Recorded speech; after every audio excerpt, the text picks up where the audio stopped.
आज के समय में रुपया हर इंसान की जरूरत बन गई है। आप प्रतिदिन नोट का इस्तेमाल करते होंगे। आप असली नकली की पहचान करने के लिए नोट को कई बार नज़दीक से देखते हैं। आप एक चीज़ हमेशा देखते होंगे कि नोट के बीच में एक मेटेलिक धागा लगा होता है।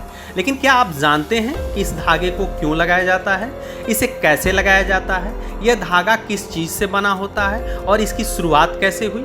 अगर नहीं जानते हैं तो चलिए मैं आपको बताता हूँ। सबसे पहले आपको बता दें कि करेंसी के बीच मेटेलिक धागे का चलन सुरक्षा मानकों के तौर पर शुरू हुआ।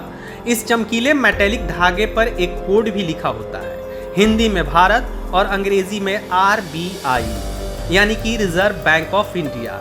ये कुछ उल्टे तो कुछ सीधे भी होते हैं जो नोट के सुरक्षा मानकों को और ज्यादा मजबूत बनाते हैं। नोट के बीच में मेटेलिक धागे को लगाने का आइडिया सबसे पहले 1848 में इंग्लैंड में आया था। इंग्लैंड ने तब इसे पेटेंट करा लिया, लेकिन हैरान करने वाली बात यह है कि इसे करीब 100 साल बाद लागू किया गया।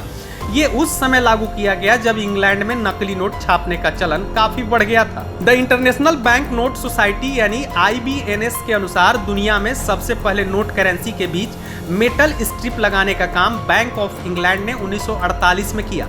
जब नोट को रोशनी में उठाकर देखा जाता था तो उसके बीच एक काले रंग की लाइन नजर आती थी।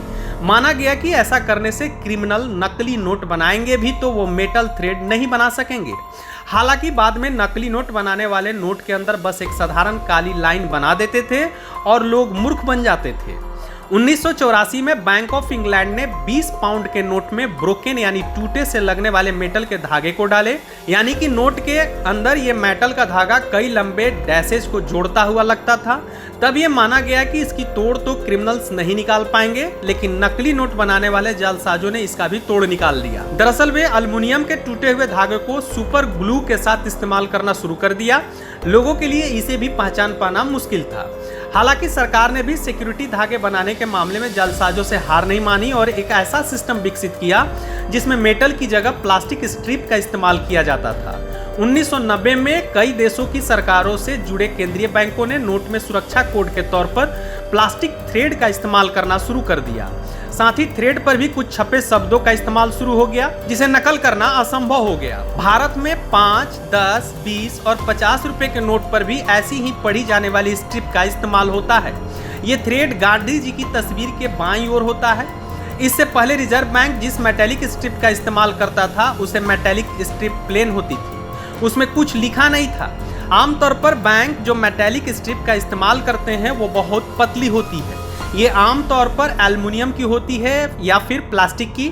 हालांकि भारत में करेंसी नोटों पर मेटेलिक स्ट्रिप का इस्तेमाल काफी देर से शुरू किया गया, लेकिन हमारे देश के नोटों में करेंसी पर जब आप इस मेटेलिक स्ट्रिप को देखेंगे तो ये 2 रंगों की नजर आएगी। छोटे नोटों पर यह सुनहरी चमकदार रहती है तो 2000 और 500 के नोटों की ब्रोकन स्ट्रिप हरे रंग की होती है।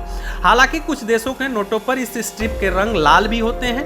भारत के बड़े नोटों पर जिस मेटेलिक स्ट्रिप का इस्तेमाल होता है वो सिल्वर की होती है। इस मेटेलिक स्ट्रिप को खास तकनीक से नोटों के भीतर प्रेस किया जाता है। जब आप इन्हें रोशनी में देखेंगे तो ये स्ट्रिप आपको चमकती हुई नजर आएगी।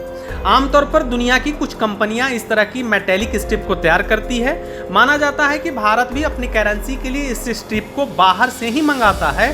तो आपको ये जानकारी कैसी लगी? लाइव सिटीज के लिए राजकमल की रिपोर्ट।